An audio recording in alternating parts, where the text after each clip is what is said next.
Salut à tous, aujourd'hui on se retrouve pour une nouvelle vidéo, on va parler du nouveau Panasonic 1S. Alors il y en a deux qui sont sortis de chez Panasonic, les derniers hybrides en plein format, donc en 24-36 au niveau du capteur. Donc c'est juste une toute nouvelle gamme chez eux. Habituellement on avait le GH5 avec lequel d'ailleurs je suis en train de filmer, qui était vraiment fait pour la vidéo. Et aujourd'hui ils ont décidé de nous sortir deux nouveaux boîtiers en plein format pour rattraper ce petit retard en concurrence qu'on avait au niveau de chez Sony. Donc qui nous permettait d'avoir une meilleure montée en ISO, qui nous permettait d'avoir plus de choses. Attention, ça va apporter quelques inconvénients concernant par exemple la batterie. Ça use forcément beaucoup plus de batterie parce que c'est un plein format. Il y a plein d'autres choses qui sont arrivées, donc par exemple avec un nouveau capteur qui est beaucoup plus rapide. On a des nouvelles choses qui sont arrivées au niveau du flash, etc. Mais ça on va pas rentrer forcément en détail. Je vous laisse aller voir les sites comme Miss Numérique et tout qui en parlent très bien. On va commencer tout de suite par la chose qui m'a le plus plu dans cet appareil. Donc c'est le fait qu'il ait une double stabilisation. Donc on ne voit pas habituellement ça chez la concurrence. Pourquoi? Parce que la stabilisation avant n'était pas possible. Le capteur était beaucoup trop gros par rapport à là où vous mettez votre objectif, à la bague. Et en gros, ça faisait un vignotage si vous avez une stabilisation à l'intérieur, donc ils n'arrivaient pas à le faire. Aujourd'hui, on arrive à avoir justement une double stabilisation avec justement du 4K sans avoir à cropper dans l'image. Au niveau du viseur, là où vous allez regarder quand vous filmez, vous avez 5760 points. Donc c'est comparable à l'œil humain aujourd'hui. Donc ça veut dire que vous allez pouvoir regarder et avoir vraiment quelque chose d'assez propre. Miss Numérique justement trouve que c'était un peu contrasté, mais tout ça se règle justement dans les réglages et ça c'est vraiment top. Petite particularité, si vous voulez faire des montages vidéo à partir d'une photo, vous avez la possibilité de faire des photos en 96 mégapixels. Donc à partir du moment où vous mettez votre 1S sur un trépied, vous allez pouvoir faire des grandes photos. Il va prendre 8 photos, il va les mettre ensemble et faire une grande photo.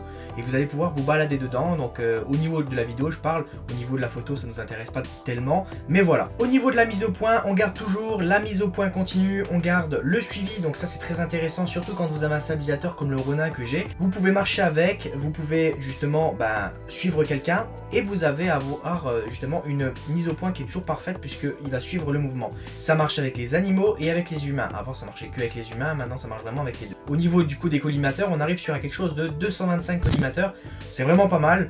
On est sur ce qu'on trouve un peu partout sur le marché en termes de collimateurs, en termes de, je veux dire, de nombre de collimateurs. Donc c'est vraiment pas mal. Au niveau de la mise au point, elle est presque instantanée quand vous faites l'AF en automatique. Donc c'est une des plus rapides que vous allez retrouver aujourd'hui sur le marché et c'est vraiment appréciable. Au niveau des ISO, c'est là que ça va changer et que ça va plaire à pas mal de monde. Moi par exemple, je travaille dans le monde de la nuit. Aujourd'hui, ça ne pose pas tellement de problèmes parce que j'ai commencé vraiment à m'habituer à bosser justement de nuit avec un GH5, ça ne pose pas de problème. Je monte maximum à 3200 ISO peut-être. Alors aujourd'hui, cet appareil va être capable de nous proposer du 25600 ISO.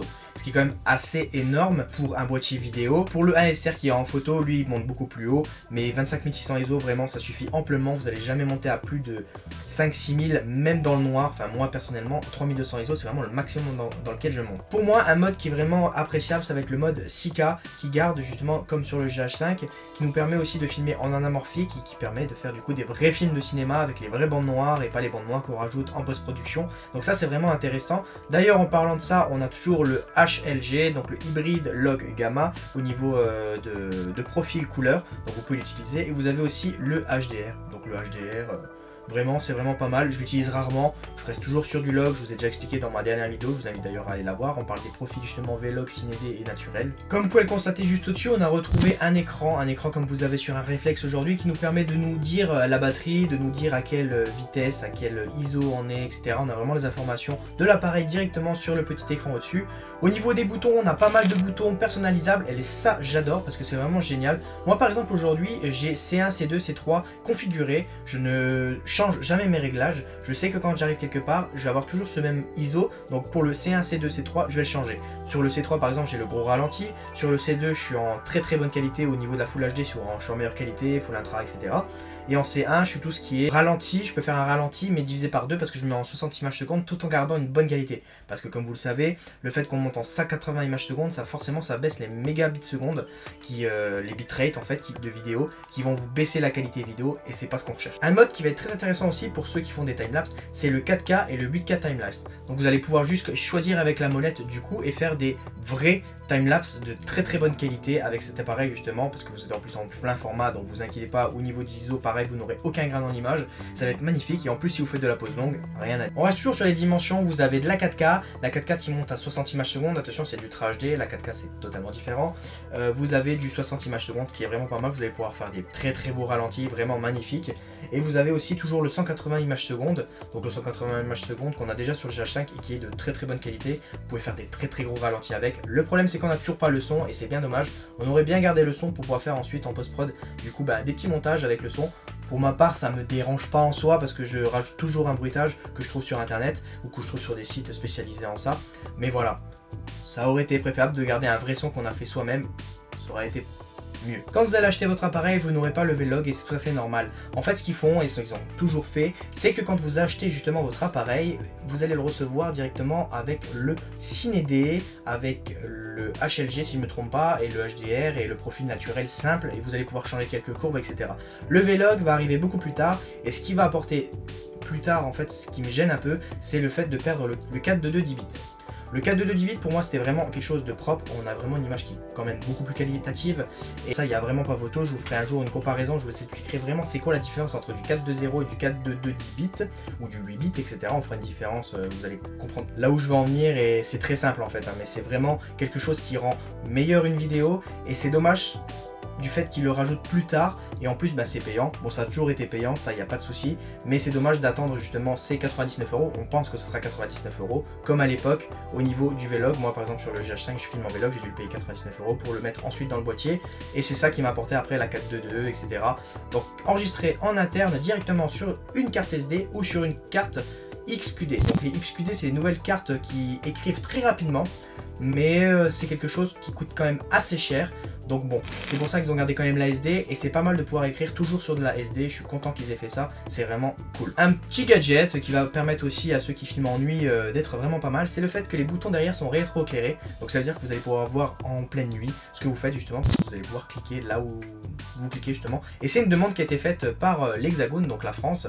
Et c'est vrai que c'est vraiment pas mal parce que moi par exemple qui filme de nuit, c'est vrai que des fois je suis obligé de me mettre un peu à la lumière pour regarder ce que je fais. Et c'est vrai que quand par exemple on fait un timelapse et quand on est dans un endroit vraiment noir, ça permet d'avoir quelque chose de très bien au niveau du boîtier. Donc voilà, j'espère que cette vidéo vous aura plu. En tout cas, il sort fin mars ce boîtier et on est très pressé de le tester et j'espère pouvoir me le prendre un jour. Il est au prix de 2600 € si je me trompe pas.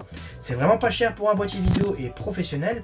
Alors, je ne sais pas aujourd'hui si je vais le prendre parce que je suis très satisfait de mon GH5 et je pense que je vais rester plus sur un GH6 parce que je suis dans l'attente d'un GH6 avec des trucs vraiment bien plus poussés, plus de FPS. J'ai l'impression en fait que ça reste quand même des boîtiers qui sont vachement tirés vers la photo et ça me gêne un peu et ça me dérange pas de rester en 4 tiers. J'ai tous mes objectifs qui sont en 4 tiers, j'ai ma bague Metabone qui va avec les objectifs Canon que j'aime beaucoup. J'ai un Canon à côté.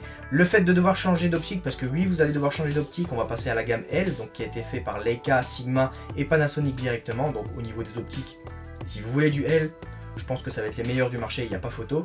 Alors aujourd'hui vraiment Nikon et Canon se sont cassés la gueule. Pour eux d'ici 2020 le marché numérique va se casser la gueule à cause des smartphones et aussi à cause de Sony, Panasonic, du fait qu'ils sortent des boîtiers comme ceux-là, par exemple le Alpha 7R3, le Alpha 7S3, le Panasonic 1SR, le 1S, c'est vraiment des boîtiers qui ont un peu atomisé en fait tous les boîtiers Canon et Nikon qui sont trop reposés sur leur laurier. Aujourd'hui on a des choses magnifiques sur les boîtiers que Canon et Nikon ne proposent pas du tout et c'est vraiment bien dommage. Donc voilà, j'espère que cette vidéo vous aura plu, dites-moi ce que vous en pensez en commentaire, dites-moi ce que vous allez faire, si vous allez changer de boîtier ou pas. En tout cas on se retrouve pour une prochaine vidéo, bye bye.